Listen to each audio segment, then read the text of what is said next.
May I have your attention, please? I sound like a circus barker now for crying out loud, you know? If I could ask everybody to grab a seat, make themselves nice and comfortable. Where do you want us to take it? You can take it any way you want. You know, you take it on the subway, Long Island Railroad, Metro North, whatever you like to do. Put it in the back seat of your car. You know, this way you got a 3-seater instead of a 2-seater. And it will make it work fine. I'd like to just make a couple of quick announcements. I know some folks came here and wanted to register tonight, and we accidentally shut off the registration link. We'll open it up later on tonight. So just so you know, that dollars that we accept is going to be taken care of somebody else. Okay, that's all I'm allowed to say. If I say anything else, the guy behind me over here is going to hit me with a hammer. Okay. I want to thank the other groups that are part of this, the HFMA and the HEC, along with the HIMSS organization, in putting this together, especially to Microsoft in opening up their doors to us again. Thank you, Microsoft. Makes it easy for us to hold a nice meeting like this. We have a great panel here tonight. And I can see maybe one of our panelists is trouble trying to get in because of the traffic. Hopefully she'll be able to make it. When she does, we'll have her seated. So I'd like to turn this meeting over. First of all, if anybody didn't get their badge, we will have them up here later on by the HIMSS desk. And if anybody is looking for any information on how to become a member at HIMSS, you can see either myself or any of the other folks from the HIMSS organization, and we can show you how easy it is to participate in our organization. So let me just begin by going to the important things now, and that is to turn it over to the folks here at Microsoft. I've had the pleasure of talking with our moderator, Dr. Rhew. Let's have a nice hand for Dr. Rhew. And I convinced each of these panelists that they were going to have an opportunity to talk. So, you know, we give them a good shot to be able to say something tonight. So without further ado, let me turn it over to Dr. Rhew and begin our program for the evening. Now, I will say this, if you have some questions, okay, I'm going to be standing out here in the middle later on. Come up to me, and here's what I'd like you to do. Give your name, your title, and the organization that you're with. Then ask the question. Dr. Rhew will either select one of the panelists here, or Dr. Rhew will answer the question himself, or open it up to all the panelists. We want to be able to share our ideas tonight, so there's no right or wrong answer except the one that I give. That's always right, okay? Because I'm Italian, you know. Hey, you got the pasta vazul, you know. Okay, so let me get out of the way. Dr. Rhew, thank you very much.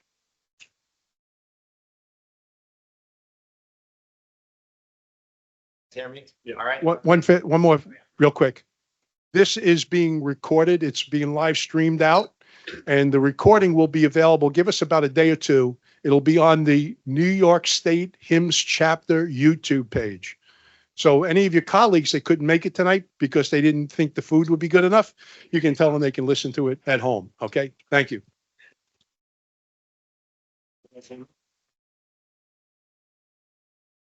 Okay, how about now? Okay, now it's working. Great. Well, thank you all for joining. It's a real pleasure to be here, and we have a fantastic event for you. We have panelists with a variety of diverse backgrounds that will be sharing thoughts on and observations relative to artificial intelligence. You can hear a bit more about what's happening in the industry, and hopefully you'll walk away with some ideas of where the industry is going and how we may be able to apply AI, not only for some great use cases, but also do it in a way that's safe, transparent, it's explainable, and something that we feel that we can trust. So just yesterday, I was in Washington, D.C., and I was meeting with the Federal Food and Drug Administration, FDA. And this was top of mind for them. And it's top of mind for a lot of organizations in the government because we are all fascinated by what AI can do, but we are also thinking about what are the potential implications it can have in terms of potential patient safety, but also how it could potentially impact certain populations, in particular, whether or not it might propagate biases, whether it may potentially take away jobs. And these are the types of things that are top of mind for a lot of people, even outside of healthcare. And so what we wanted to do is we wanted to reflect on some of the things that are ongoing, then talk about what organizations are doing proactively to try to address that. So did we kind of lose the slides here? Or? We're good? Okay. All right. So what I wanted to do is I wanted to just walk through just a brief set of points before we jumped into the panel, just to give you some background in terms of what's happening. And you may have seen this. This was on October 30th of this year. The Biden administration put out an executive order on safe, secure, and trustworthy artificial intelligence. And it's not specific for healthcare, but it is something that they specifically call out healthcare. There's actually only two major industries. They say healthcare, government, but they also add education as well. So maybe three. And so these are the areas where they're particularly concerned.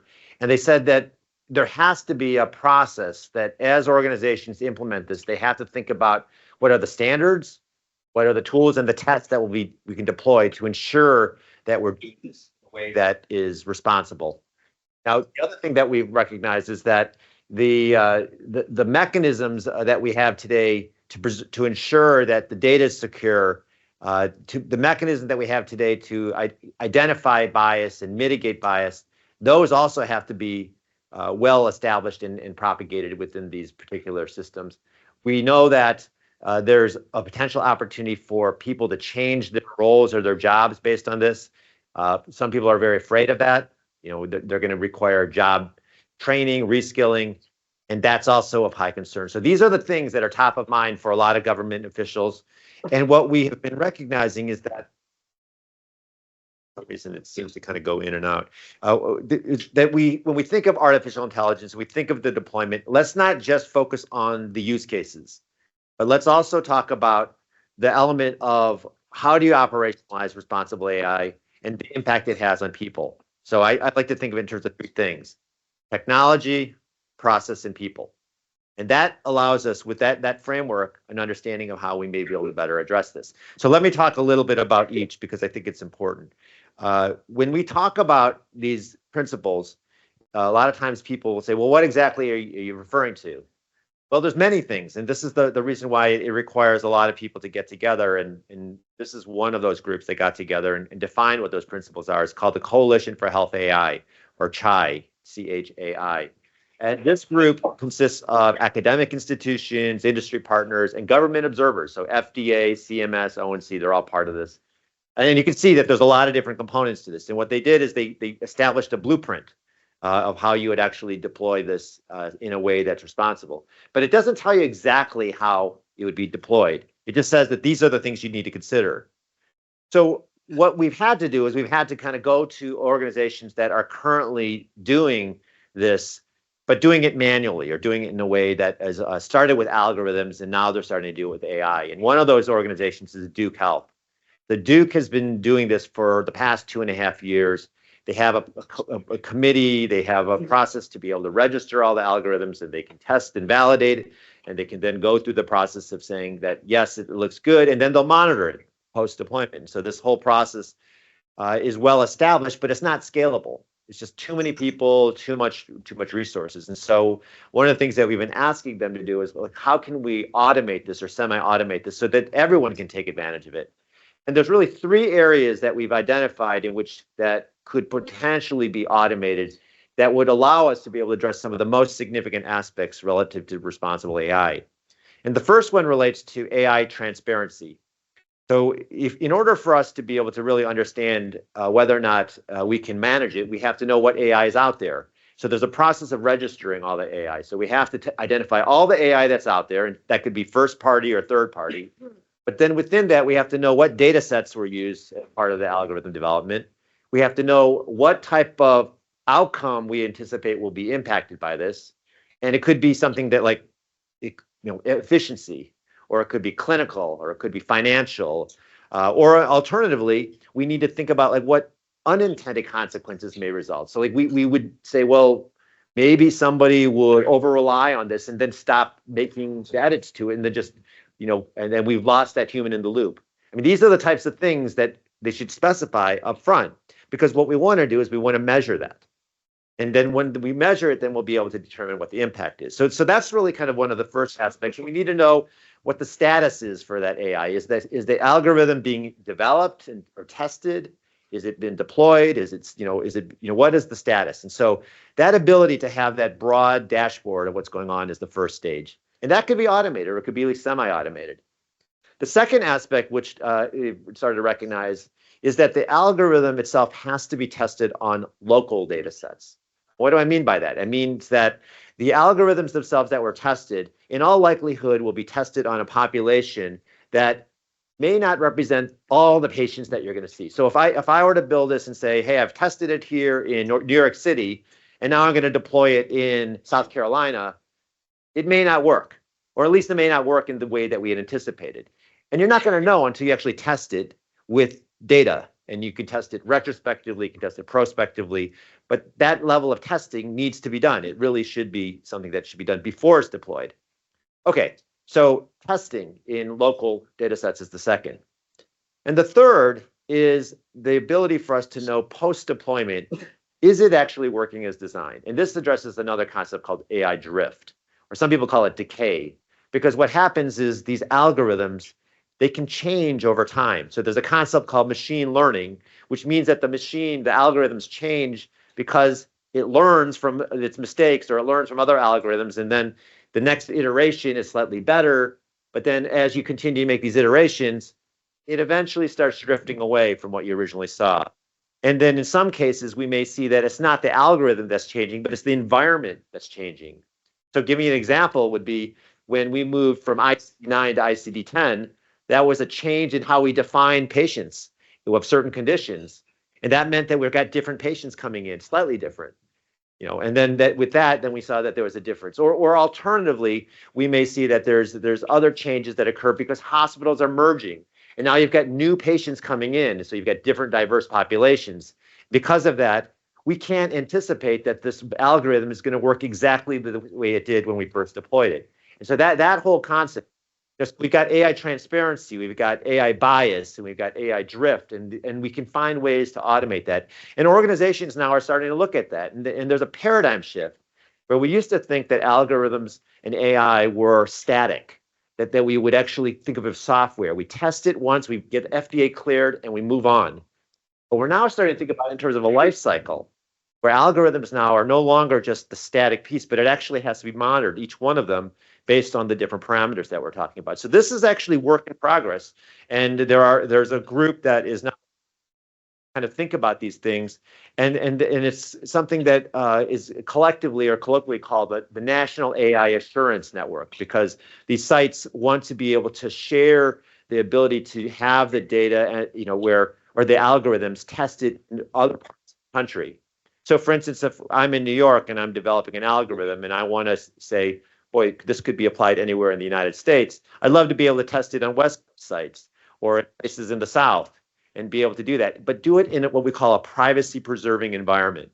This ties into one of the things we saw in the White House announcement. How do you do that? Well, there's multiple technologies that can help us. I mean, the original thought was, we have to send all, the algorithm or somebody has to send the data over. Well, most people don't like to send their data 1,000 miles away, because there's concerns, there's liability, there's privacy, et cetera. So the first thought is well, it should be federated. So federated means that basically the data resides where it's at, and you then run the algorithm at your data. Well, you don't want the people to see your data, so we're going to de-identify it. So we're going to strip off these identifiers. And then we're going to do something called encryption, so no one can actually see that. So that's kind of the standard way of doing it. But when you look at these data sets, a lot of these things you really can't de-identify. So for instance, if I were to say I have your genomic data, and I said, don't worry, I don't have your name or social security number. I don't really need that because I've got your genomic data. That's all I care about. Because that inherently, if I took your iris scan or if I took your fingerprint, I don't need your name. And so the whole concept of de-identifying really doesn't make sense for a lot of these. And then in other cases, you can actually re-identify. I mean, there's a great story that came out of when Netflix, they had these movie reviews. And these movie reviews, they put all the top reviews, and they said, don't worry, no one's names will be revealed. Within 48 hours, everyone's name was next to it. Because researchers, I think artificial intelligence experts at University of Texas, Austin, I think it was UT Austin, they realized that when people post their reviews, they usually don't post it to one site, but they posted a bunch of sites. So what they did is they went found these other sites, they got the names, and they started matching it all. Sure enough, they had the whole list identified. I mean, it doesn't take a lot of rocket science to be able to start figuring this all out, but you realize that de-identification is imperfect. And then encryption, what we oftentimes think is, well, we're encrypting it while at rest, we're encrypting it in transit, but what about encryption at use? And what I mean by that is, can you actually ensure that none of the data ever gets exposed? And that's a confidential compute technology that is extraordinarily valuable, because what it does is it's in the microchip. You actually put the data and the algorithms in. No one can actually see that.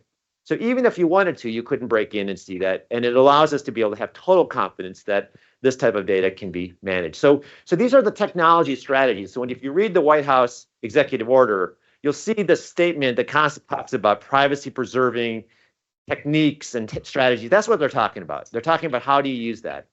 And so what we realized is that we've now got a mechanism to be able to do all these things. It's going to require a lot of collaboration, though. And so that's why there's a lot of these organizations that are thinking about this. And it addresses all these key aspects that I've talked about. Now, this really gets to the one point that I wanted to close with, which is, even if we did all that, we had the amazing technologies, we have the processes to implement responsible AI, will it get used? And it's likely not going to get used if you don't have people that know how to do this. I'll just give you a few examples. Like, who within your organization knows how to assess bias in AI? Or who in your organization knows how to determine the clinical and financial ROI of AI? Who knows how to extract the data? Who knows? We'll start with basically the cloud, cybersecurity. These are the requirements that every organization is going to need to start thinking about if they want to actually utilize it. They have to have the people, and they have to have the people have to be skilled or reskilled on this. And so when you think about like where the opportunities are, it may end up being that AI will change people's jobs, but where they're going is going to be heading in these directions. And so what you see here is a preview. So I've been working closely with the University of Michigan Ross School of Business, and I asked them if we could work on a project to define the problem, scope of what we're looking at, and then to provide a solution. The solution being, what is the framework for how we would actually close the AI skills gap? And this is what is like. We're going to finalize this, and this will probably be released in December. So you'll probably get a little. So this might change, but what we have here is a framework. And at the very bottom, you can see AI literacy, cloud literacy, cybersecurity literacy. I mean, you need to have that as an organization if you're going to do this. And then the second piece is that you've got these pillars. And within each pillar, you've got a series of different series of different theoretical things and a series of different practical skills. And what you'll find is that the people will fall into three different categories. You'll have frontline knowledge workers, you'll have managers, and you'll have executives. You're going to have different types of skills that are required for each. And as we think through this, it's really going to be about all these different things that we talked about. Amazing use cases for AI, done responsibly with the safeguards built in. And then on top of that, the people that know how to do it. So that's a good lead in for the panel discussion that we have. So at this point, let's transition to the panel. And why don't we, okay, well, I guess since we're short on a panelist here, I think we'll have to maybe do it. I guess she's not here. Okay, Ashley's not here. Is there an Ashley in the audience? No? Okay, all right. So, you're gone away. Okay. Well, when she comes here, we'll have to ask her some questions. So why don't we just do a quick round of introductions? So why don't we start with you, Allison? Allison Connolly Flores. I'm the Chief Medical Information Officer and a physician assistant at Urban Health Plan in the Bronx. And we've been around for about 50 years. And we are a Joint Commission accredited network of community health centers serving about 86,000 patients through 400,000 visits in the Bronx, Corona, Queens, and Harlem. We have 12 clinical sites. We have 12 school-based health centers, and we also have a behavioral health clinic. We provide primary care, including pediatrics, GYN, dental, and 18 subspecialties, in addition to radiology services. tell you. There's some other things that make Urban, I think, really unique and really takes a very holistic approach to treating patients. So we have a state-of-the-art kitchen that was donated by Canyon Ranch, where we hold cooking classes for both patients and also staff. We have a community-based research center that works with pharma companies and also academic institutions. And this really enables us to bring cutting-edge medication or equipment to our patients that they may not otherwise have access to. We're also very dedicated to the economic vitality of the community. We have an economic development corporation. We train commercial drivers. We also recently got a grant, probably sometime over a year ago, and we're building a charging station for the trucks. I don't know if you're familiar with the area. The Hunts Point Market is a tremendous, I think, the largest food distribution center in the world. And as a result, a huge proportion of our patients have asthma, largely because of the diesel fuel. So I think this will really, really make a difference. We also have a workforce development program, which helps people find jobs, career training, take their GED. I, on a weekly basis, call them to help patients find employment, and they help them with resume writing, and it's really, really, really terrific. And lastly, we have a charter school that we opened in 2010. It was named, or it is named after our founder, Dr. Richard Izquierdo. And the purpose of this is really to help build a pipeline for future healthcare workers. So I tell you all of this just to sort of give you a background on the clinic and how we try to provide really cutting edge technology to our patients to provide them with the best care. And that's just really our mission and what we're proud of. Thank you so much. So let's move on. Terrence.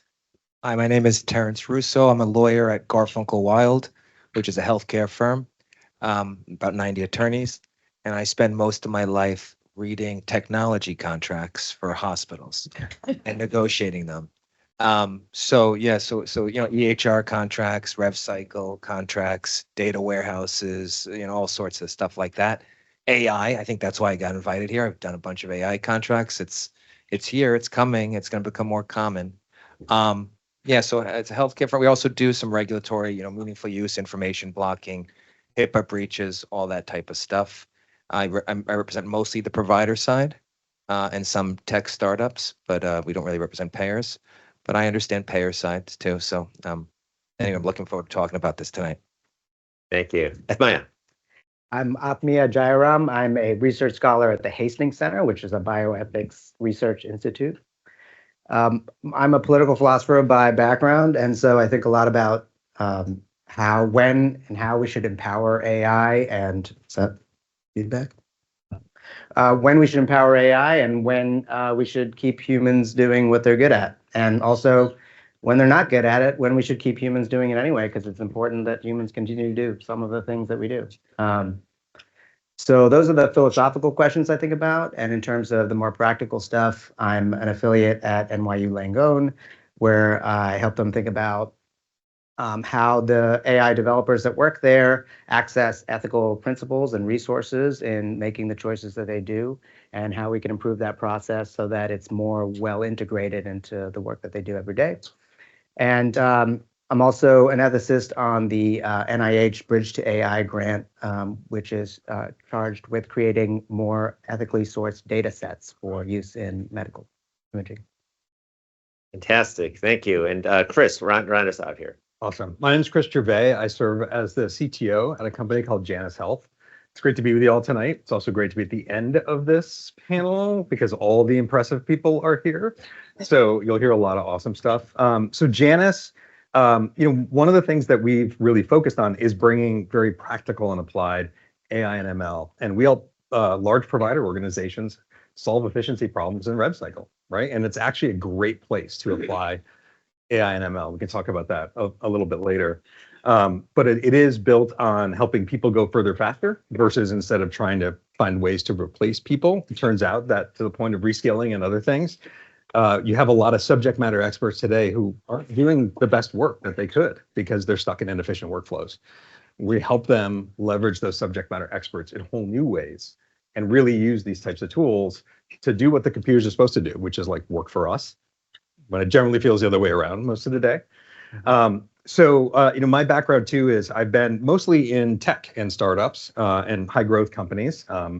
Especially remember when like big data was cool. So glad we don't talk about big data anymore, but did a lot of stuff in that and predictive analytics. But also spent about 7 years. I live in the Boston area and worked for Partners Healthcare, which is now known as Mass General Brigham, and got to work on a lot of really fun clinical system and clinical decision support work, which was very early applications of AI and ML on how to improve care, and worked very closely with informatics groups on not only what it meant to build that, but how do you test it? How do you introduce it in the clinical workflows in ways that's safe? And how do you trust it? And at the time, this was 15 years ago, those were really hard questions to resolve. So it's kind of fun to come back to this and see how the industry has changed and how what we're calling AI today, this umbrella of tools and data and experiences are adapting, but also how much we still have to learn and adapt to use it properly. So you can see we have quite a diverse panel, a lot of expertise and a understanding of what's going on in the healthcare industry from different perspectives. And so that's like the perfect opportunity for us to ask a real general question, which is whether or not AI is actually hype or it's real. And so we'd love to get your take, so anyway, why don't we start right here on the left-hand side? If we were to think about that, Allison, can you tell us hype or legit? I think it's both. Yeah, I would say it's both. I think it's amazing what's been done. I think there's still a lot of just on very basic things that we'll be able to improve on, like interoperability and patient matching and patient identification. I think those things that are super important are really going to impact AI, but I think AI could also. I agree with everything you said previously in terms of bias and making sure the data sets are on patients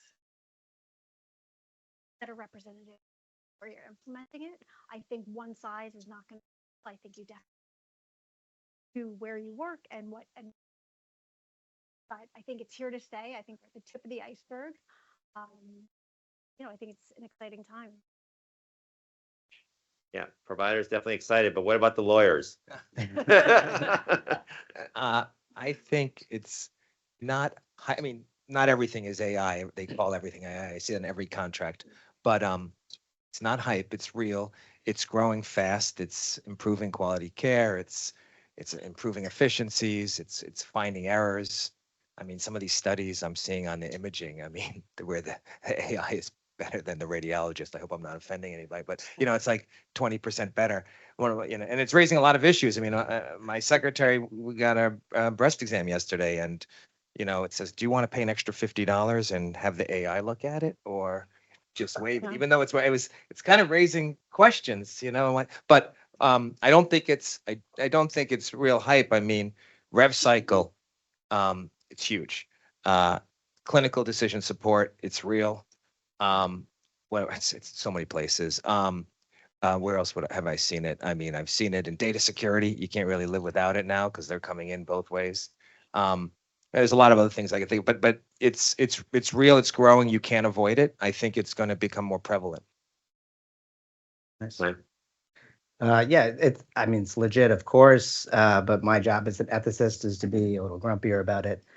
And I think, number one, as in the course of my work, I think a lot about what are the things we shouldn't be automating and the enthusiasm to automate everything. We should really be thinking a lot more about what are the strengths and limitations of some of these systems. And I also think that right now, in the rush to build models, we are grabbing whatever available data set there is in order to build it. And those are often not very well suited to the purposes that they're intended for. They were built for other things. The electronic health records are for billing, administration, clinical stuff, and they're not necessarily for prediction. And we're using them anyway. And I think that what we're going to need to do is to create new data sets. So that's part of that NIH program I'm part of, is to create new data sets that are built for the purposes that they're going to be used for, that are ethically vetted. And those things takes a lot of time and a lot of people, and I think public funding. So there's going to be a lot of changes in the short term. I'm not sure all of them are going to be good, but I think in the long run, if we dedicate ourselves to creating the kinds of data sets that are built for the purpose, that we'll get a lot of good out of it eventually. So it's hard to say not legit, right? From my perspective. So everything that's been said, I completely agree with. For me, the part of the hype that I like, I'm just skeptical by nature, right? I'm from Boston, so like we're skeptical about a lot of things. It's the use case hype that I start to really call in question a lot about, right? So the technologies are very solid, right? The T of GPT transformers, right, is a very proven technology. It's been proven at scale, a number of use cases. But I think there's a rush to apply these things today that needs a little bit more space and a little bit more time, right? Y'all familiar with the phrase like this meeting could have been an email, right? You know, you do that, right? In some cases, this model could have been a SQL query. There might have been a much simpler solution to solve this problem than going through the rigmarole of all this because we're so excited by the technology and what it can do. So I still think there's a lot of focusing that is going to have to happen that will help us ladder as we go through things. But of course, there's a big commercial rush, right? Everybody wants to be there. Nobody wants to be, not a lot of people want to be first, but certainly nobody wants to be last. And so I think when I look at the technology, the work Microsoft and others are doing, it is very legitimate. So it's actually not the place where I think folks should be spending a lot of their time. It's really around understanding those crucial use cases and having the right vetting mechanism to understand how it can be applied and what the value of that is. And I spoke ROI a little bit, but I think that's really key. But Chris, that's a really good point. So you're talking about sort of called traditional AI ML algorithms, and now we've got this generative AI. And I'm curious from the panel's perspective on generative AI, like what would be some of those exciting, really impactful use cases that you think would be relevant? Maybe we'll go down the row again. So just specifically around generative AI. So I'll just go back to the whole interoperability. I think sharing data and being part of Rhews and being able to identify it. I could see a patient, I know they were in the hospital yesterday. Record isn't found. There's national health information exchanges and they still can't identify the record because there's duplicate charts. So I think that would be super helpful and solve just a very basic problem that would have a huge impact and reduce costs, reduce duplication, unnecessary tests, and provide more timely care. So I think that would be So one of the first things you would say is, well, let's get the interoperability right, because we have that as a major problem, and then once we go to get that right, we can then start building off of that. Yeah.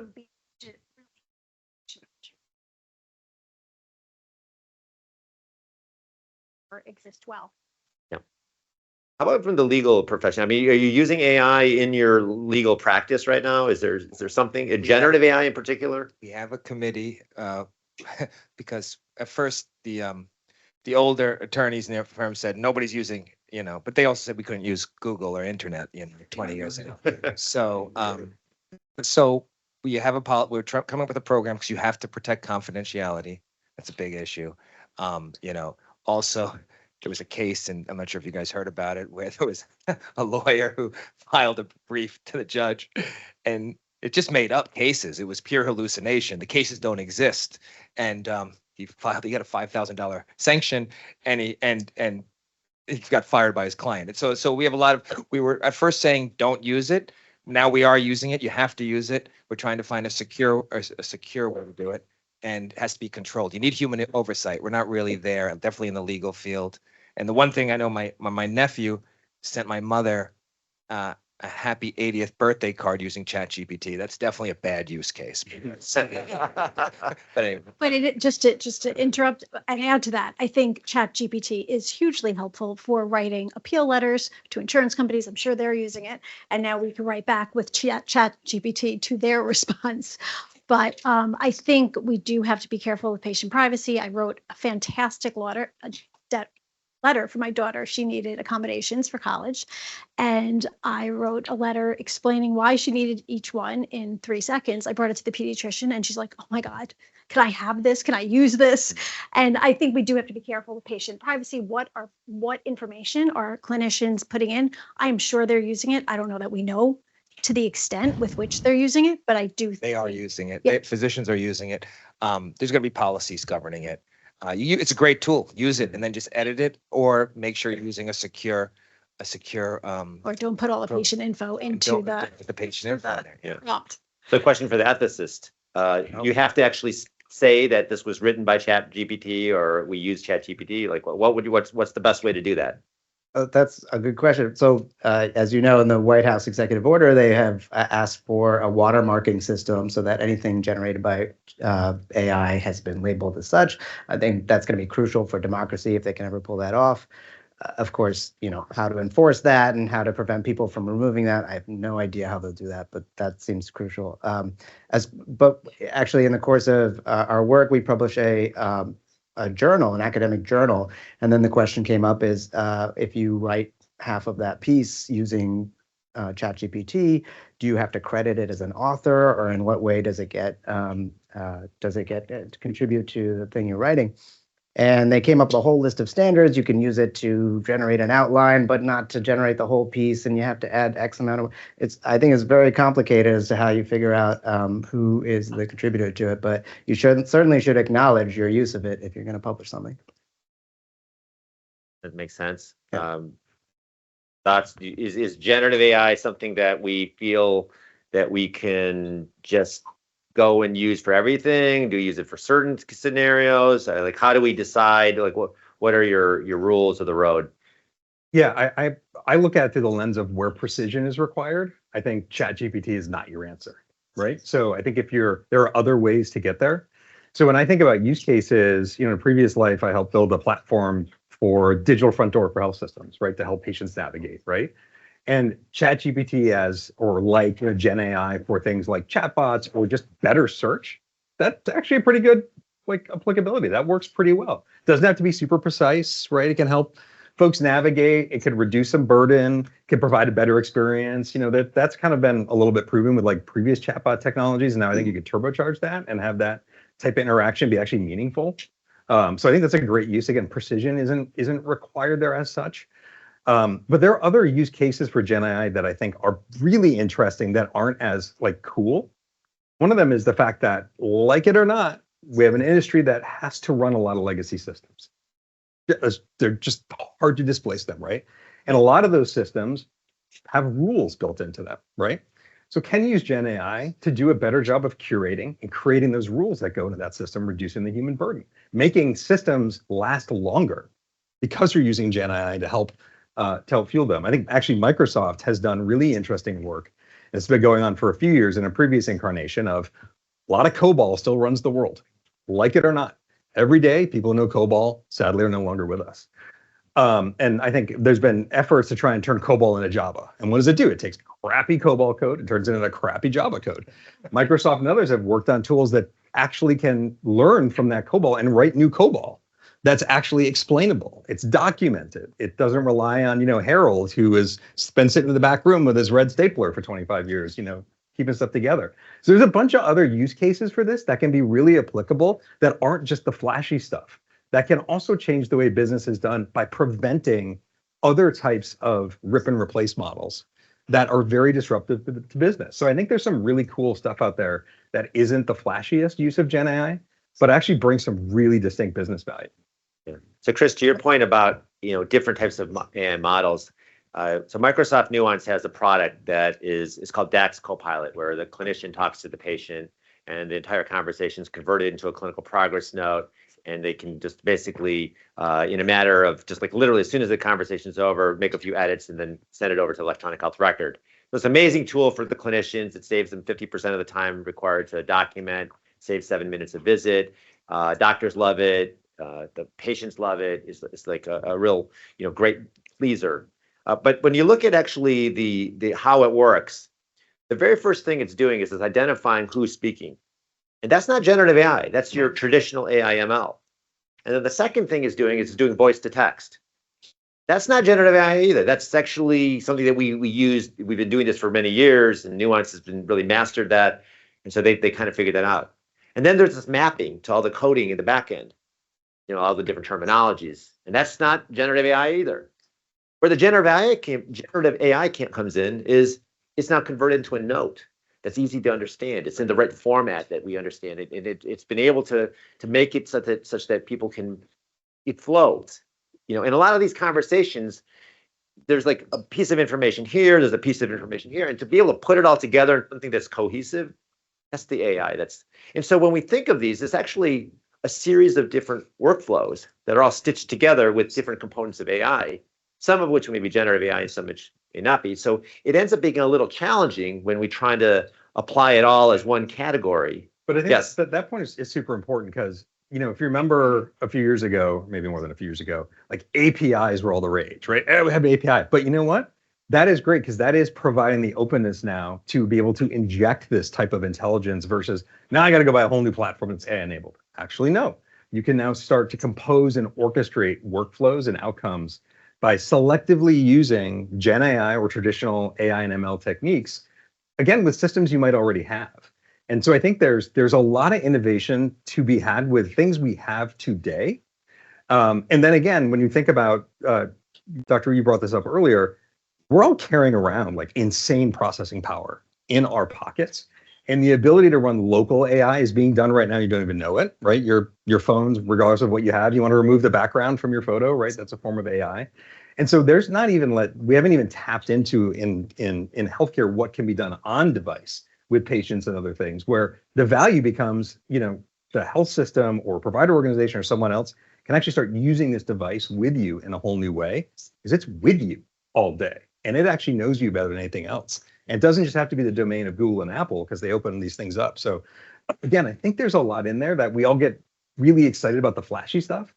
I really think there's a lot of good innovation to be done based on the things that exist in enterprises today. One of the really interesting things about the generative AI is that there's these emergent properties that have come about where you can actually talk to it and it seems to actually respond back, and it sometimes responds back with empathy, or at least with perceived empathy. And I'm curious from the panelist perspective, you know, is it truly empathy? Because obviously there was a study that was done relative to physicians, you know, answering these questions, and it turns out that when they compared it to the ChatGPT was deemed higher in terms of both comprehensiveness as well as in terms of its empathy. And so the question is it really more empathetic, or what's the take? Well, let's ask the providers first. In the presentation, right? If you are on your 23rd patient, you may be much less empathetic than you were with the first patient, right? So I do, yes, I wasn't totally surprised by it, a little bit, but I think the response is trained to, it's generating it in a way that's meant to be empathetic, where a provider may not necessarily, or the perception may not be quite the same, or the words even may not be quite the same as what the AI would be. Yeah, we just don't have as much time, right? So we're rest our time. Just get to the point. Won't say how you doing? I'm sorry for your loss. All the other things that are so appropriate, but maybe the generative AI knows to put those things in. Other thoughts?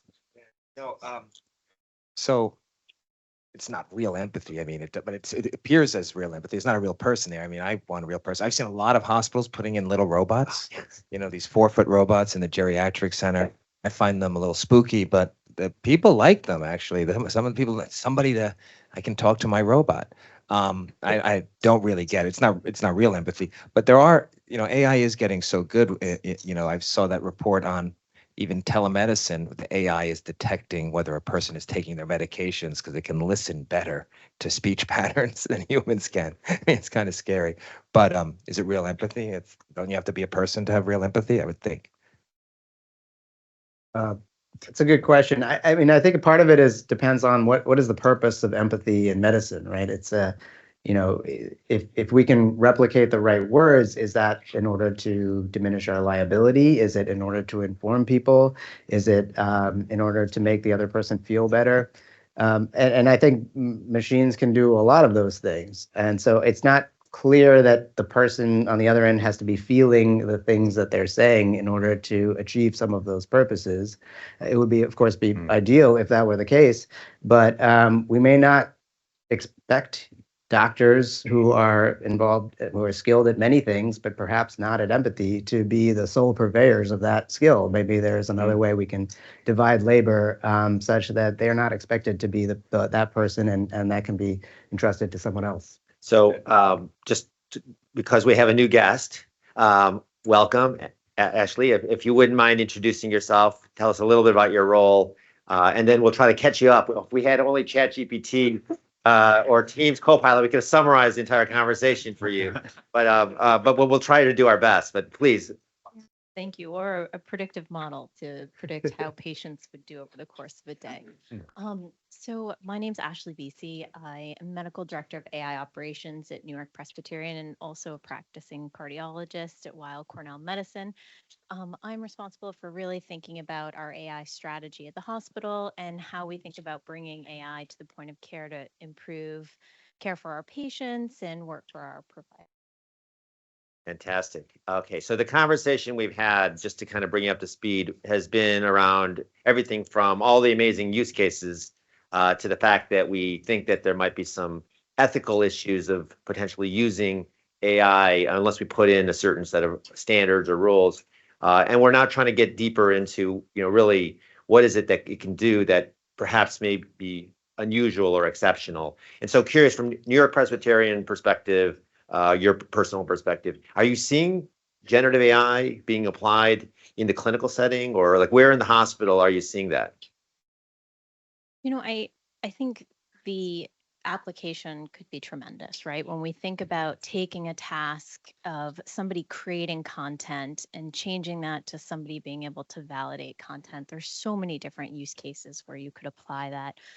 The way that we're starting to explore the technology, there's some patient-facing and non-patient-facing ones. If you think about a provider spends about 4 to 5 hours a day in doing administrative tasks. So what we wanted to start with was trying to relieve some of that burden.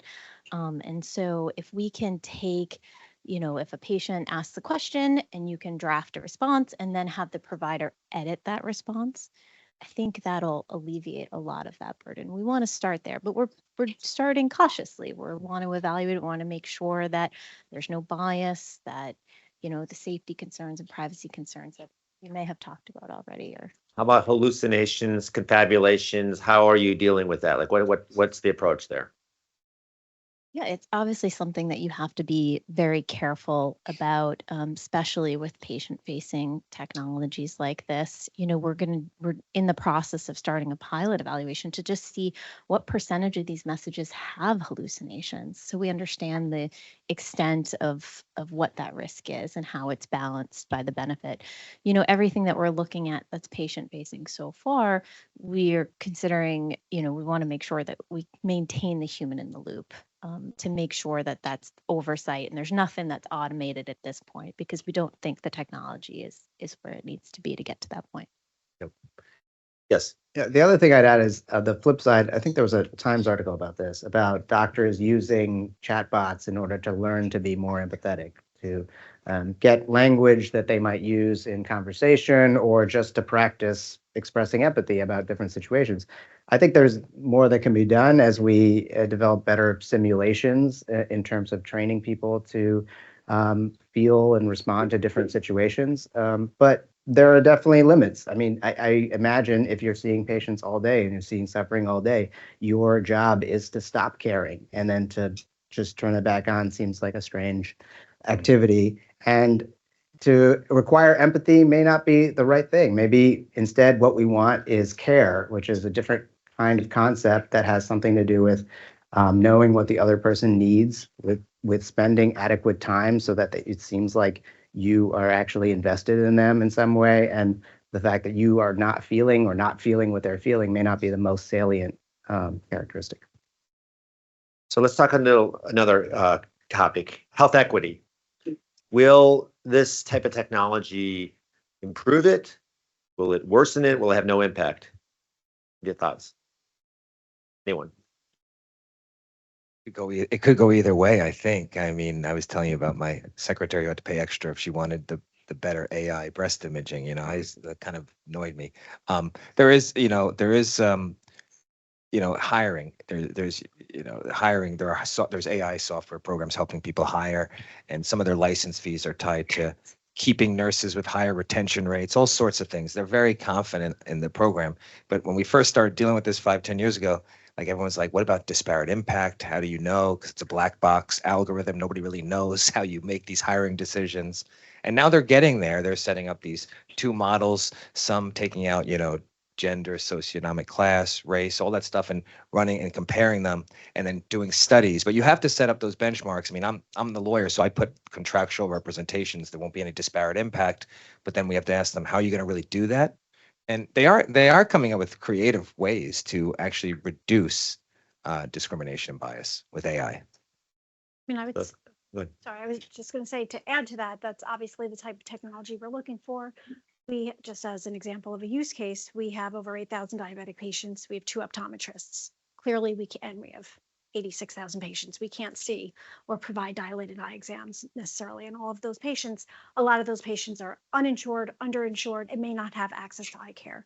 So we implemented a diabetic retinopathy screening program that's read using artificial intelligence, because we're able to then screen a much higher number of patients. So I don't think it should be used in place of.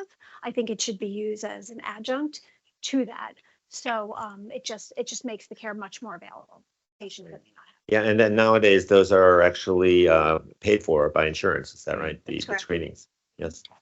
No, I think the first step is realizing and acknowledging that our data is biased, right? Initially, what we're using to train a lot of these models is inherently biased. And so you first have to start by acknowledging that, and then figuring out where and identifying where other bias can enter and how you could be perpetuating bias. You know, there's a study that's referenced quite often about how a surrogate of using cost as a surrogate for severity of illness, and then allocating resources using the model in that way perpetuated a disparity. And so you can imagine, if you're not using the data appropriately, you can create more of a problem. And so you have to think about creating the right governance structures and processes to think about how you can evaluate at each stage in this model development lifecycle where bias could be introduced. But I also think AI can actually reduce bias. If we think about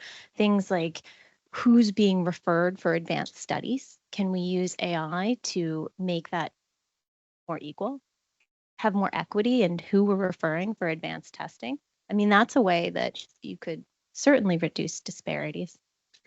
Right. Yeah. Yeah. Yeah, no, in thinking about some of the examples that were given, you know, when, in a previous life, again, thinking about things like health equity and the availability of technology in health deserts and in other places to provide access that wasn't there. And we saw the impact that telemedicine had in certain populations in certain areas. We saw the impact, even things like simple IVR had. There was a case study I was involved with that looked at in Navajo Nation, the fact that folks shared a phone, like one house, there was one phone, and it was used by multiple people within a community, because not everybody had their own phone, but it could recognize the different patient on the other side. And so just that lifeline was there. So the question is, like, for me, is where do these things start to not in and of themselves solve the problem, but again, provide a different level of connectivity to the way that that problem could be solved? To your point, like removing bias by getting a more expressive kind of patient population. And I also think the other part of this, we've talked about data and bias, is the other types of data that need to be mashed into the data you have to create a more holistic view. So in a previous life in a different industry, we're looking at insurance data, but it wasn't about health insurance, it was about property claims, right? And when we were building a predictive analytics model, it wasn't until we added other type of data to that the true way to look at that data came out.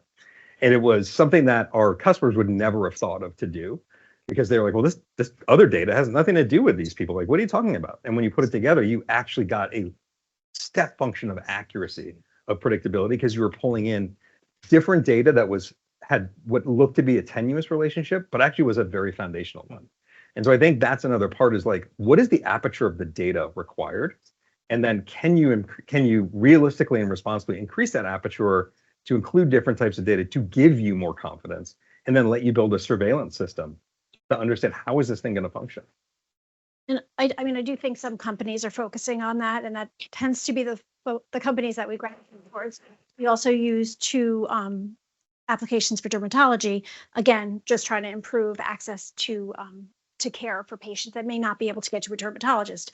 And the companies that we use specifically present, so you take a picture, it gives you different potential diagnoses, and it also shows you different skin types. So you could see what it might look like on every different skin type, from mine to darker skin. And it's super, super helpful because it does present differently. So I think there are companies doing a good job doing it, but just making sure that companies continue to do that or focus on doing that moving forward. Yeah. You're going. No, yeah, I mean, I think everyone said everything right. I mean, you have to be clear about the limitations of the data sets that we have. And, no one wants to say that this model only works for white men, but, sometimes we have to say that and then decide whether to use it still. And then to create more data sets, as I mentioned, like the All of Us program is intentionally diversifying data sets in order to build better models out of it. That's great.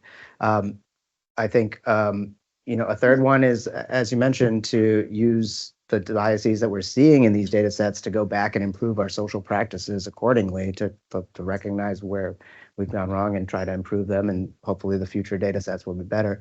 The thing I'm curious about, though, and maybe somebody on this panel knows, but with the large language models, it seems like it's doubly biased in that, the Marxist point that all content is created by dominant groups, right? So the language is filled with the views of dominant groups.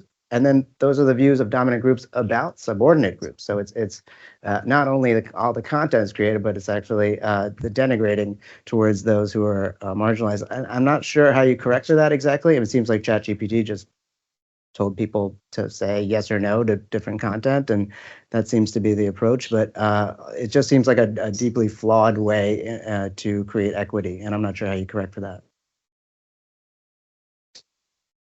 It's a complex question, right? Because when we think about just the example that I gave about responding to messages in electronic health record, you have to think about who's using it, first of all, and then are different providers using the automated response versus drafting their own? Is that a way to introduce bias? Or if someone has a different health literacy or education level and the question that they're asking gets a different performance response, is that creating some level of bias? If English is not someone's first language, is that creating bias? Is the performance going to be different for all sorts of different patients? And how do we make sure that we're rolling out the solution in a way that's going to be equitable and not, again, perpetuate disparities that may already exist?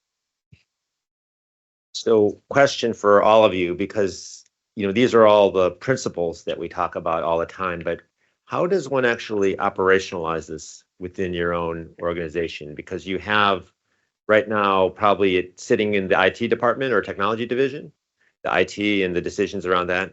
But you brought up ethical questions about, we've talked about bias. And is it the role of whose role is it to make that call? It takes a team. I mean, it really does take a team. For us, the way that we've set it up is to really have that multidisciplinary approach where we bring in our Center for Health Justice, because they're really experts in how to think about bias and fairness and in all different contexts in the health system. Also, our data scientists who can think about fairness metrics. We also have legal and regulatory who understand some of the compliance related to HHS policies and other existing policies out there.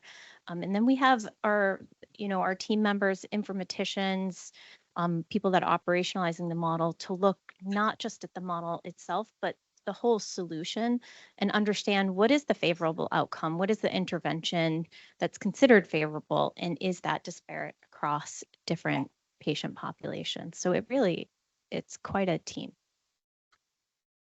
Yeah, it's definitely a team effort. And I guess this leads into sort of that next question about where we're heading. Where do you think we're going to be in the next 3 to 5, even beyond that? Is AI going to be sort of fizzling out and go to say, oh, let's move on to the next thing? Or are we going to actually get to the point where it's in every single thing we do, or somewhere in the middle? Maybe we'll start with Chris and we'll go back. Yeah, I think it clearly is going to be in more and more things. Will it fizzle out? No, I hope we stop talking about it as a separate thing, right? That's a different thing. And I hope over the next sort of 3 to 5 years, to bring it back to the question that was just asked and answered, is I think it's going to become so much easier, both in terms of approach, cost, time, for organizations to create their own foundational models and not have to rely on third-party ones. so that they have more control, and it's you can curate and build and surveil and adjust these things inside the walls of your organization with a much higher degree of speed and even less specialization required. So I hope there's more democratization of the tools and the platforms. It gets cheaper every day. The compute gets cheaper every day, all these things.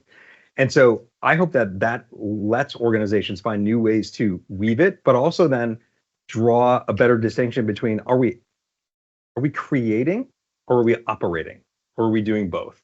And I think right now that's not actually a clear line with a lot of organizations. I think that will become clear over the next 3 to 5 years as barriers come down. Just to speak to the last question for a second, the thing that really bothers me about ethics is that nobody ever tests it. Nobody ever bothers to say like this ethical way of this, having an ethics audit is better than having an embedded ethicist, is better than having an IRB, or there's no comparative testing to see which of these processes actually leads to more ethical outcomes, however you define that, which is itself difficult. But I would love to see people actually, funding projects to test the ethical systems just as they do for all of the other medical devices and drugs. Anyway, that's an aside. But where is it going in terms of the future of the technology? But just how it's adoption. Adoption? Yeah. Will people be using it? Will it be adapted, or will it just be, we'll be talking about the same thing 3 to 5 years from now? Yeah. I think just very recently there was an article in the Times about OpenAI releasing a personalized chatbot feature. I don't know if you saw that. And that seems to me just the beginning. In fact, the article suggested it was the beginning of personal assistance for everyone, right? A better Siri where you can use it to manage your life, but also to hang out and chat and learn about new things and develop a relationship and all of these things that brings up basically all of the ethical worries we have, right? The worries about social robots and dependency and replacing human relationships with machine ones. There's the worry about who gets all that data and what are they doing with it? I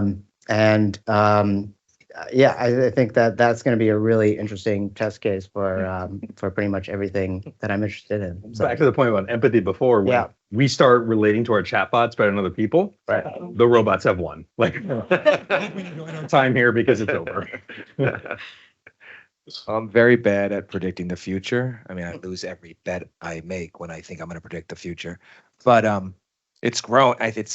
I've seen it since I work at 100+ hospitals. It's growing like mad. Hospitals have tight margins. It's saving money in rev cycle, and I think it is improving quality care. There's a lot of great use cases.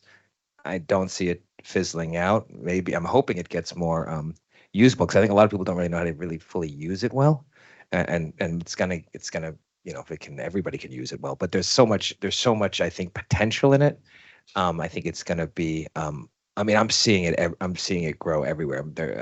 I don't see any real healthcare providers that aren't using it. Well, some aren't using it, but they're all going to be using it, I'd say, within 3 to 5 years. That's my prediction.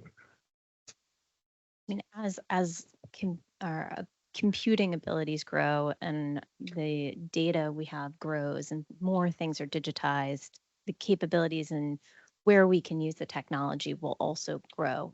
How we adopt it, there's a lot of challenges. It's not easy.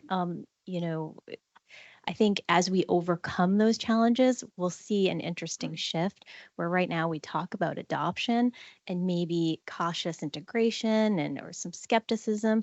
But I think as that becomes commonplace, that'll quickly shift into it becoming so routine that what I worry about is automation bias, and we don't even know that we're using it, and it'll diminish the value of the human in the loop, in which case just have to be really careful. So I think I'm also usually terrible at predicting the future, but I do, after this conversation, think that lawyers have job security for a really long time. So I think developing all the policies to use this and the oversight is going to be really key. I do think human oversight and common sense. I'm not sure that AI will have common sense, but actually it may have more common sense than some people, will be critical and just have to, not something we'll be able to get rid of. I'd like to open it up for questions from the audience. So if you have any questions, please, maybe I'll borrow a mic here and you guys can perhaps share. Are there questions here? It's your hand first. So let's go here. Thank you so much. My name is Amal Bukhari. I'm faculty at St. John's, also Director of Research and Program Coordinator of Healthcare Informatics. I teach Healthcare Informatics. So we've been recently funded from the NSF and working on the trustworthy AI system in healthcare, and specifically we're working on medical coding part. And uh, the thing which we are currently researching, and I want all of you, if we discuss about the bias, right? So we are at this time exploring the implicit bias in the models, and and we see a lot of kind of the surveys from the Europe side. So, I mean, what do you think? Like, how we can early detect or minimize this sort of implicit bias, where even the trainers, the people, those who are working on this, they absolutely have no idea. You know, they.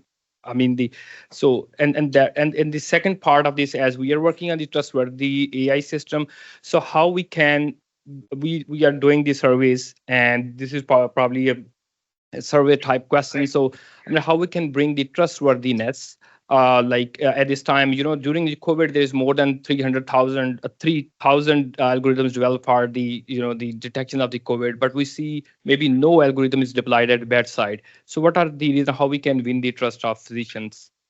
Thank you. I think medicine is a very evidence-based practice. We like data. We like to show that things work before they're fully adopted. And that's why we do a lot of clinical trials. And I think by getting that evidence and shifting from doing, you know, evaluations on older data and actually bringing it into the healthcare system and doing what we call prospective evaluations to see the true impact, I think that'll increase adoption and really, you know, if we think about our diffusion curve, maybe get some of the early majority to buy into the technology. We had a question here, and I'm going to go back to the corner. So I'm Dr. Christina Booth. I'm from the VA up in the Bronx. I'm a primary care physician doing the informatics program there. So from a primary care, like on the ground, treating patients, what I've noticed is one, there's like 10 administrators for every one of us, right? And even with the VA and with Biden, they just released that $1 million prize to innovate for the VA. Ironically, if you are a VA employee or physician, you cannot enter or be involved in it at all, which I thought was hilarious. So in that sense, do you have any initiatives, including Microsoft and other people, for bringing physicians, especially primary care, who are suffering the highest of any physicians, nurses in that field, the ones who never see AI, how are you going to bring them into this discussion along with those patients to kind of help change and implement that, you know, where they need it? That's a good question. Yeah, I don't know that I have the answer to that. I hope somebody else does, so I can just steal it. But I mean, I can say that, you know, you're right. When we think about a solution, oftentimes we talk about the stakeholders, but who are the stakeholders? Oftentimes the people creating or requesting the tool or coming up with the idea are not the same stakeholders that are using it or that it'll be applied to their workflow. And so I think recognizing that and bringing the right people to the table is incredibly important. And so you're highlighting a gap, and part of that is change management. It's not necessarily something we do well. I come from an engineering background. I think we did that better in engineering than we do in medicine. It's just making sure, yeah, you get the right people at the table. And I think the same holds true for, you know, even the regulatory work that's happening with Biden's executive plan and so forth. Is who's going to be represented in some of these committees, and do you have the physician? Do you have the people using the tools at the table to understand what the impact would be? I mean, just to add to that, I think it's similar to when we went electronic. So we went from paper records to electronic. If you didn't have the key stakeholders in the room, it was going to fail. If you didn't have the input, the workflow, it just wasn't going to work. So I do think to a large extent, this is going to work very similarly to be successful. Yeah. And I can say from the Microsoft perspective, the clinician workforce crisis is one of our top priorities, where we want to apply the AI on clinicians on the front line, documentation, anything that relates to prior auth, note taking, all that things, summarizations. And so there's products, there's development work, and we're also in active discussions with VA and other government officials about how this can be done. So there's work underway. Hopefully it'll come to you soon. I saw there's a question back here, so I'm going to run over here. Anyone remember that TV show, Phil Donahue? Like Phil here? You'd always do this, right? Thank you. I want to go back to the question about bias and health equity. In healthcare, it is known, it is proven that demographics, certain sections of the demographics are undertreated, underdiagnosed, misdiagnosed. And now we're building AI models, these large language models, that the data itself that we're building from is already corrupt and wrong. How do you expect us to address that as we go through this? Good question.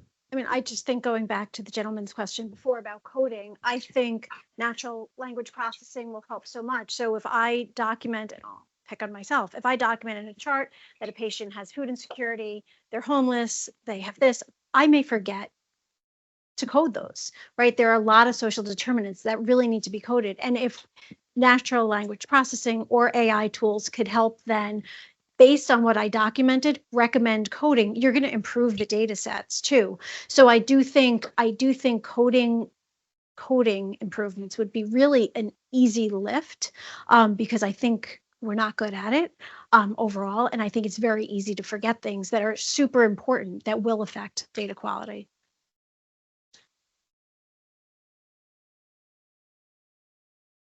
Hi, well, first of all, my name is Dr. Olga Kagan. I'm also a registered nurse, and we have a number of nurses in the room today.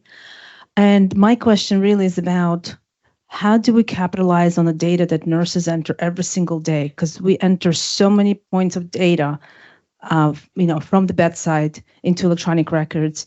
And with documentation burden being a number one stressor right now on our workforce, and we'll hopefully with quadruple aim, we're able to address this. And I was happy to hear that we do have the ambient listening through a nuance for physicians and providers. When do you think that's coming for nurses? So I'm looking at Microsoft, but that's one of my questions. And two is addressing that data. My colleague and I were talking because all the points very valid points you brought up today. So we kept discussing like, it's so amazing that we truly are struggling with all those same problems. So thank you for addressing it today. Okay, so I guess this is to me, and just so you know that there is a significant amount of effort to also look at nursing documentation. So currently Microsoft is a partner, or Nuance Microsoft is partnered with Epic to build out a solution set where nurses would take their iPhone and just talk about like what's going on. Not even a true dictation, just like describing patients in such and such room, and these are the vital signs, and it's populating the flow sheets. So that will be one element of it. Now, there's certainly other aspects you talked about where there's a lot of documentation that's put in there, and there's text analytics for healthcare that can be applied on the documentation to extract out information relative to everything from conditions to potentially social determinants of health and other things. So it can be used for future types of activities. So a lot of work that's being done, but from the nurse burden perspective, the element of documenting into the medical record in the specific fields, that's an area where the technology can greatly help. And we believe that's going to be something that will be rolling out as soon as we can get our partners to be able to test, validate, and make sure that feels production ready. Yes, yeah, I'm sorry. I just wanted to mention one more thing, and any of the nurses here can chime in, because we do have nursing terminology, which we're also hoping will become part of, part of that data collection and hopefully coding for nurses. So I just wanted to mention that if anybody wants to chime in. I feel like we've got a number of nurses here. Thank you. Great. Okay, we'll go here. Hi, James Mazel. I'm a retina specialist and I'm with ZyDoc. I've worked with EHRs, speech recognition, natural language processing, machine learning, and transcription, clinical documentation.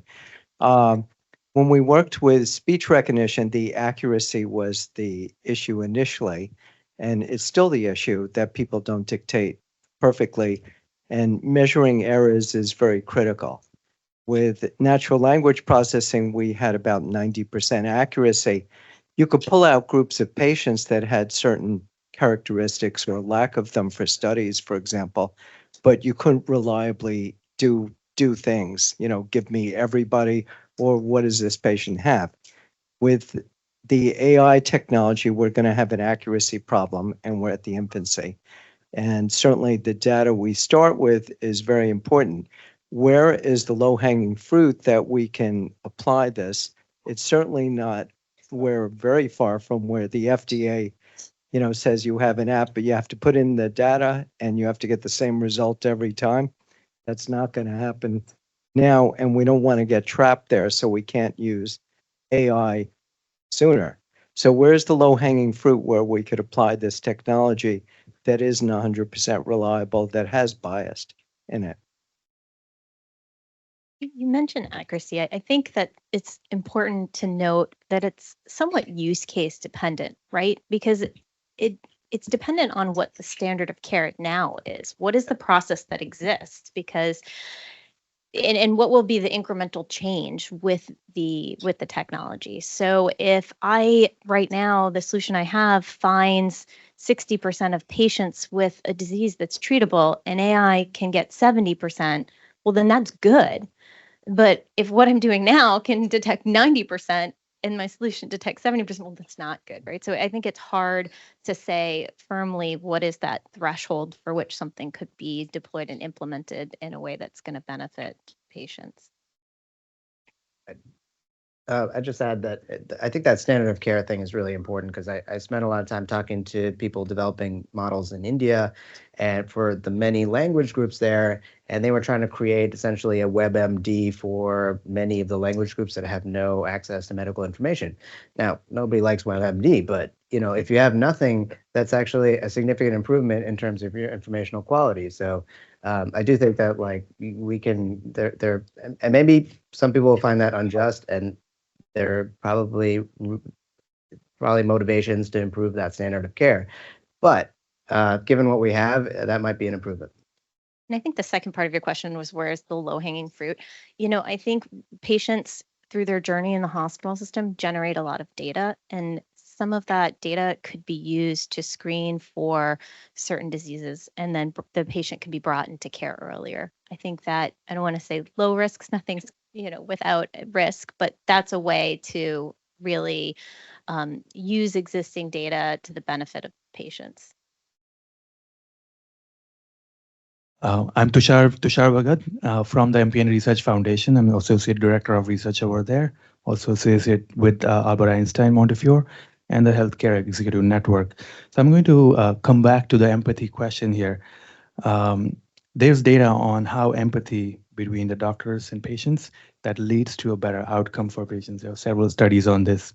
Yeah, and I would just want to add to that too. Also, there's a reason why people go to therapists and get better to some level. Yeah. So my question now, knowing that, is that ever going to be possible for AI to replace that empathy? Because if I'm in front of a robot, I know it's not a human. The effect or the healing or treatment that happens is because of knowing that there is a human who does understand. Yeah. And in terms of the panelists at the extreme, let's say left of everybody, mentioned that, okay, there's patient number 4, 5, 6. Is there going to be empathy in the doctor?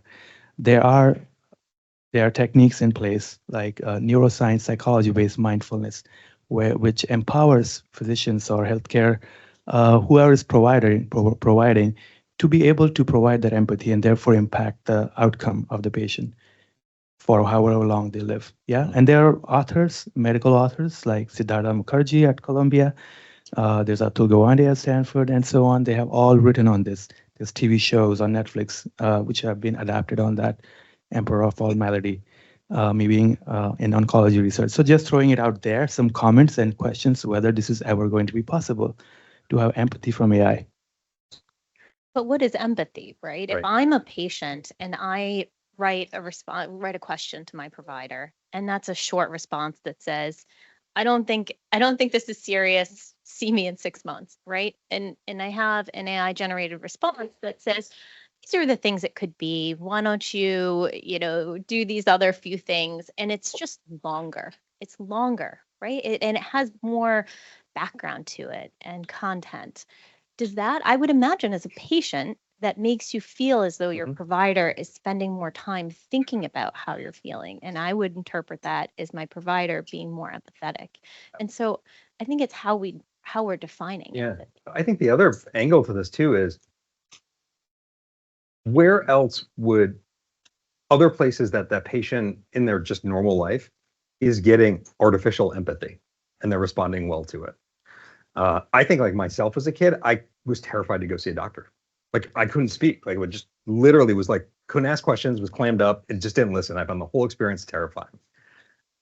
There are people who are adults who have that too. And so if they get artificial empathy, is that bad if it drives adherence? And is it any less emotionally resonant with them? I think it also depends on how it's delivered. I think when I listen to a person on a screen, no, but I think written text could be very empathetic, and patient education could be much more effective if it's empathetic. Right. So not just, so yes, a response, but also you have back pain, low back pain. We know how disabling this could be. Yeah. You're not, so I think patient education using empathy would be much more effective. Are we predicting or have we That I don't know. Yes, it's early stage. So, yep, go on. Hi, I'm Brian Finelli. I'm a senior product strategist at the Mayo Clinic. And I was just curious of your perceptions on the future of personalized medicine or personalized healthcare utilizing AI, understanding that there's a lot of issues with access to quality healthcare across America. So AI could be supportive in at least supporting care diagnoses or things like that. But in the same fact, there's a lot of biases that can be impacting in a negative perception. So just love your thoughts on kind of how that can be kind of utilized and kind of utilizing AI for that.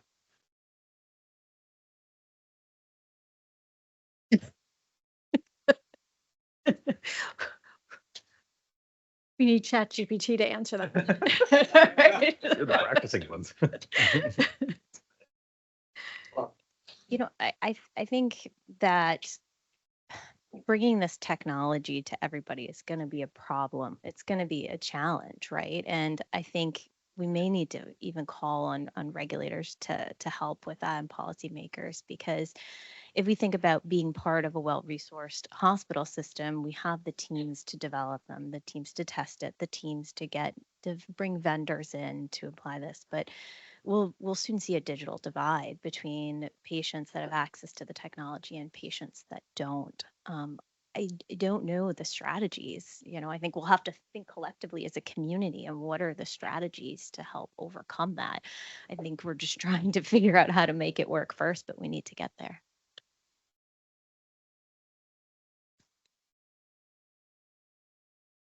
In the back.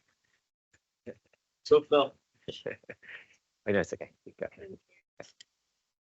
Romina Elias, Chief Nursing Informatics Officer for Dell Technologies, also the co-chair for the Nursing Committee for HIMSS. So thank you for the comment on being able to look at nursing documentation, being able to kind of look at that. I know there's a lot of conversations about being able to actually, we talked about data, right? Where is that data coming from? What models are we using?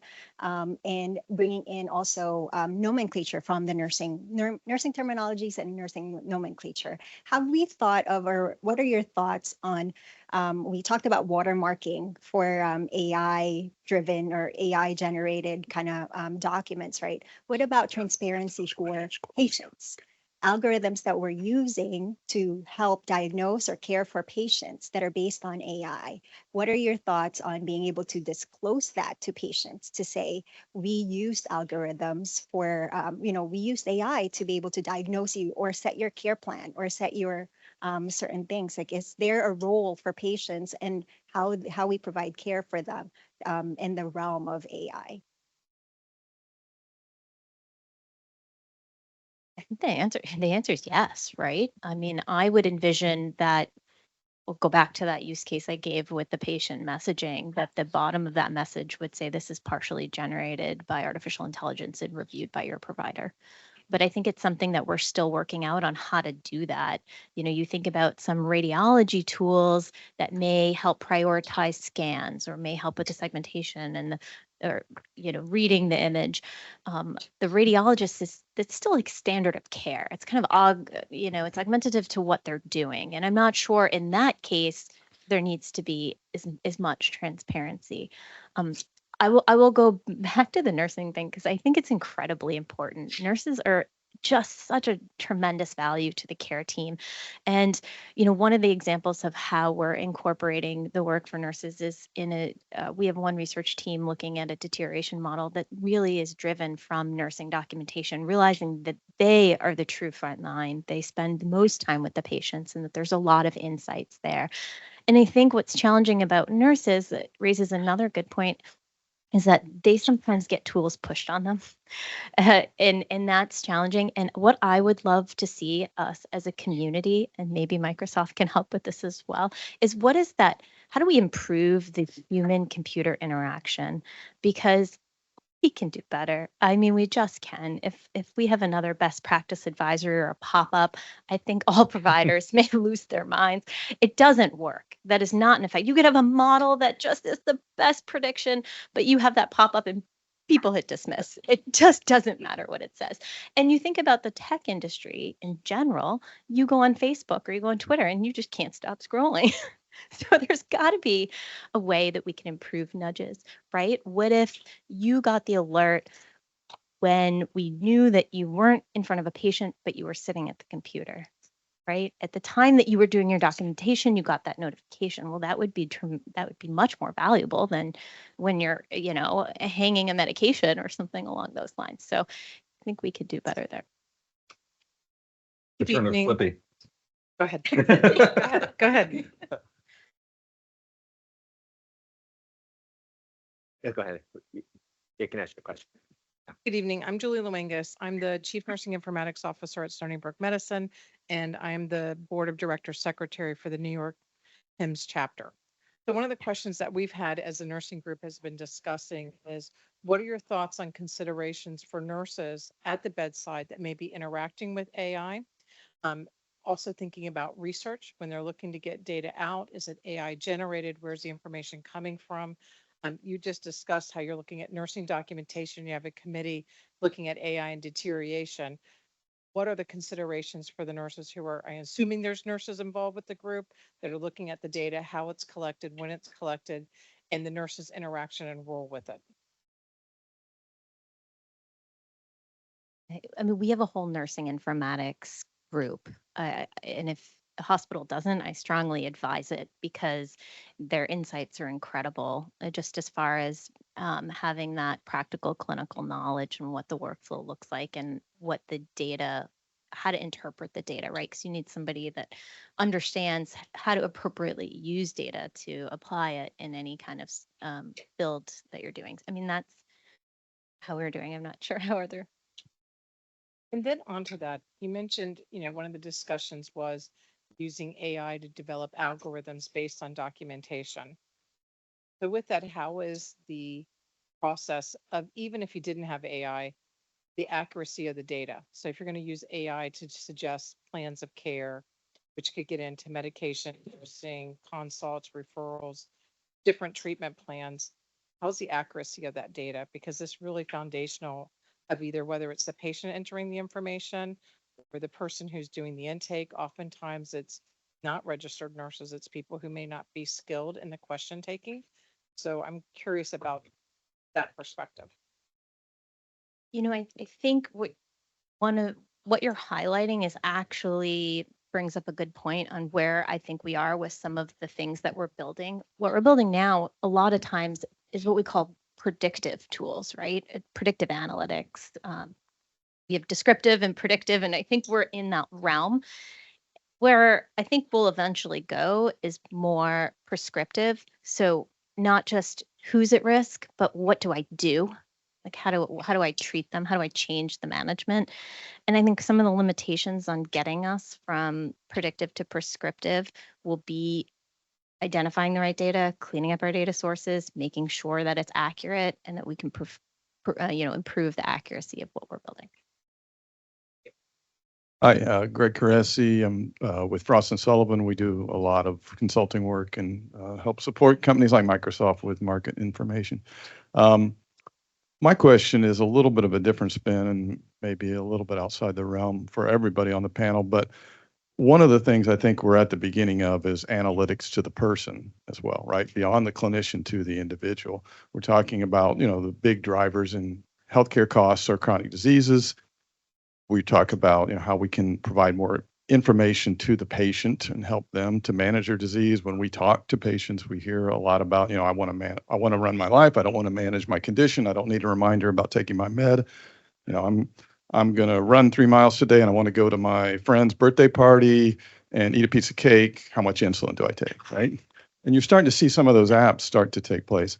I guess my question to the panel then is, how long do you think, because of the regulatory issue, maybe number one, because of the cultural issues within the healthcare system, maybe number two, how far are we away from really seeing more analytics to the individual, which is probably going to be AI playing a huge role in that?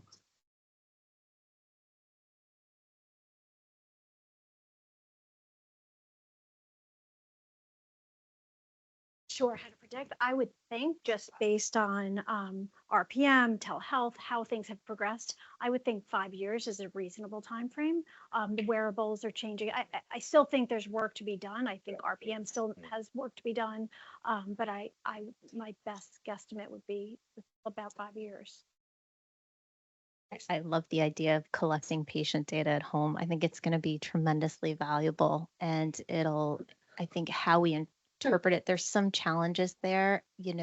If you're talking about collecting data from the patient in their own environment, bringing that back into the healthcare system for providers that are already overloaded, who interprets that? So, well, it's just, what if I'm a cardiologist? What if a patient, has a remote wearable that has atrial fibrillation and you need to start them on anticoagulation for stroke prevention, but I need to monitor that? Maybe AI can supplement the interpretation and have smart alarms and things like that. But I think we'll get there. But I also do think capturing that information is going to be key and can make such an impact. I mean, I'm thinking about it.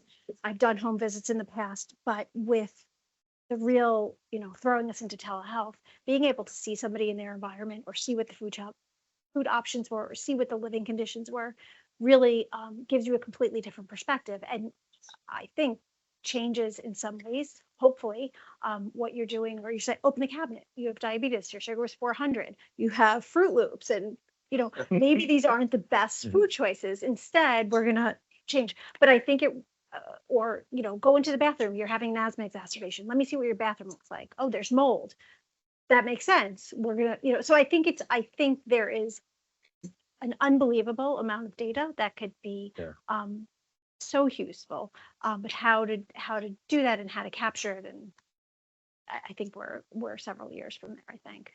Yeah, but right now there's no standards for how that data that's collected often by private corporations is used by health researchers, right? Like, they don't have to provide it, and if they do provide it, there are no research protections on that as they are on electronic health records. So I think figuring out what their duties are to disclose that to researchers and how that data can be protected is going to be a really important thing going forward.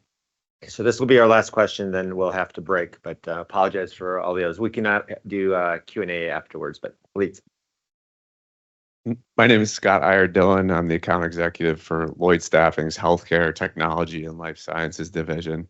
So we were talking about bias. What degree, and this could go for nuance or GPT, when, let's say, a clinician's and it documents the whole visit, and you just kind of have to okay it. And that seems to be the resounding theme, is that the humans viewing what's proposed and it's like, oh, that's okay.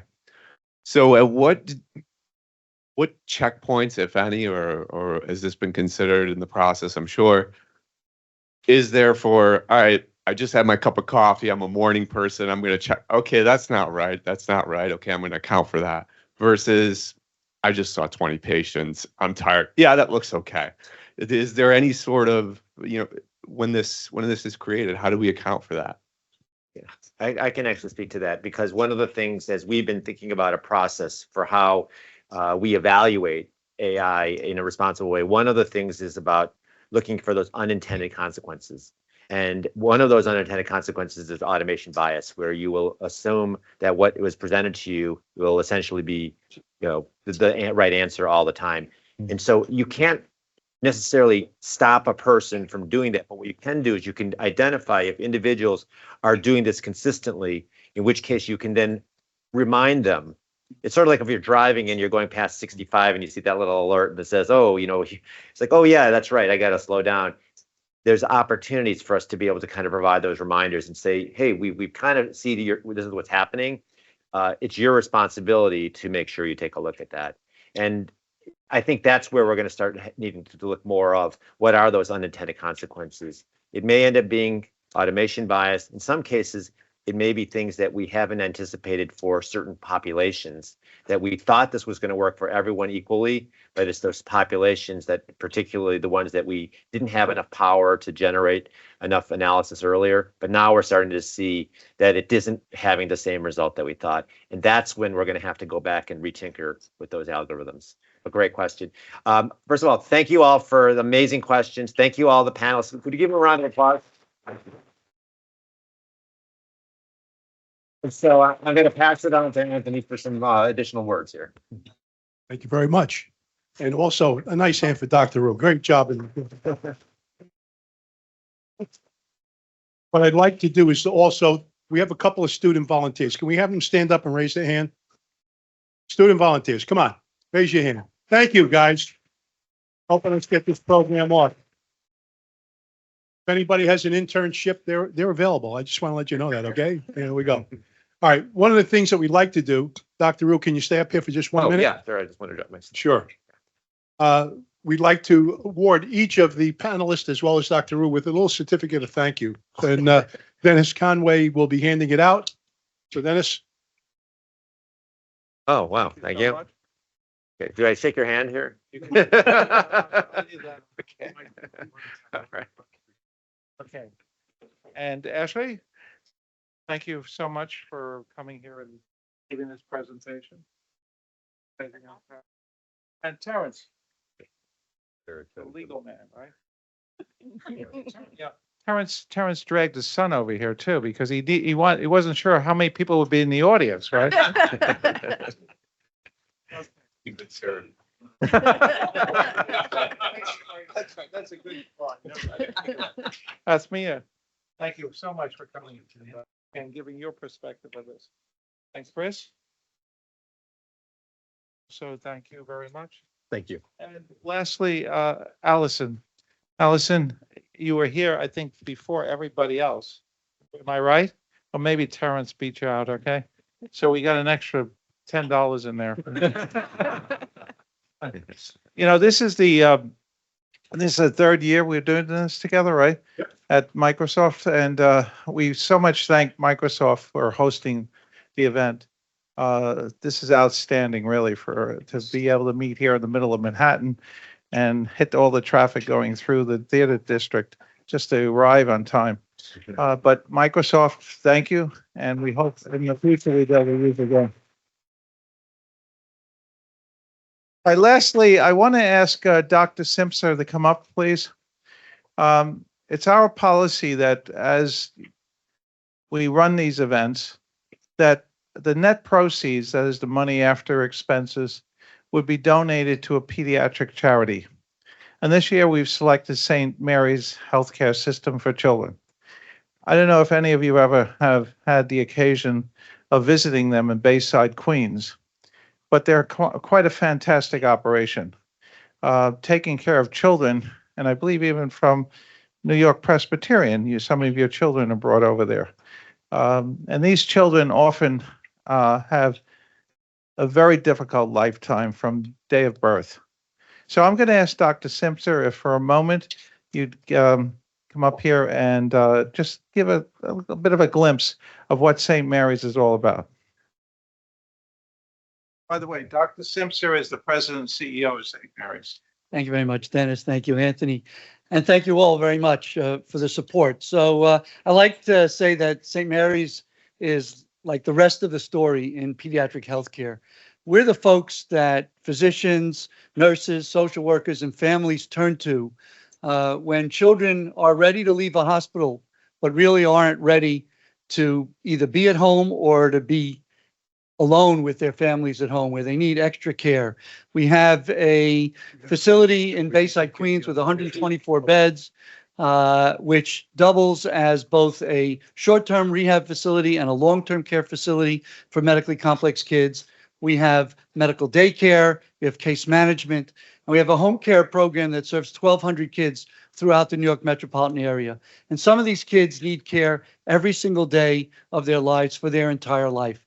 And we're gratified to be able to provide that kind of care and those kind of services. And we're pretty much a Medicaid-funded organization, either Medicaid or Medicaid managed care. And as all of you can imagine, it nowhere near covers the cost of the care and the specialized services that these kids and families need.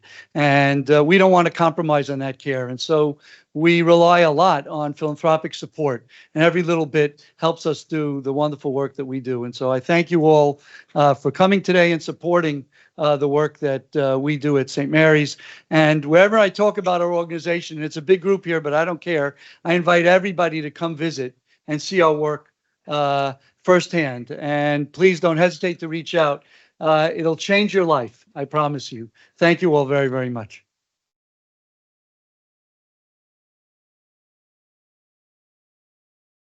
So Dr. Simpson, on behalf of the three professional associations, and in fact, on behalf of everyone here and Microsoft, we'd like to give you this as your, you know, you really should open it and see what's inside.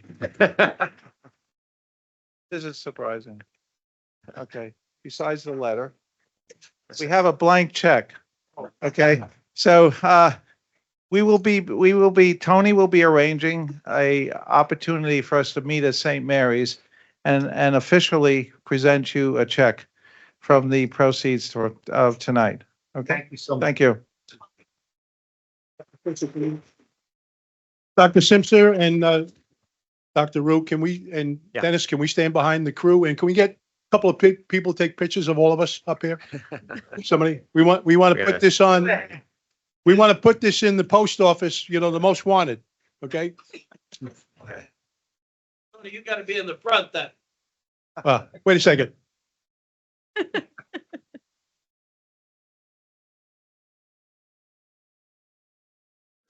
$1 a picture, right? Okay.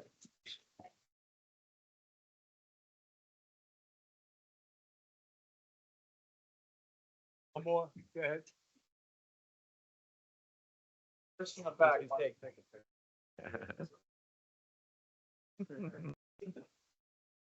Again, thank you, everybody, for coming tonight.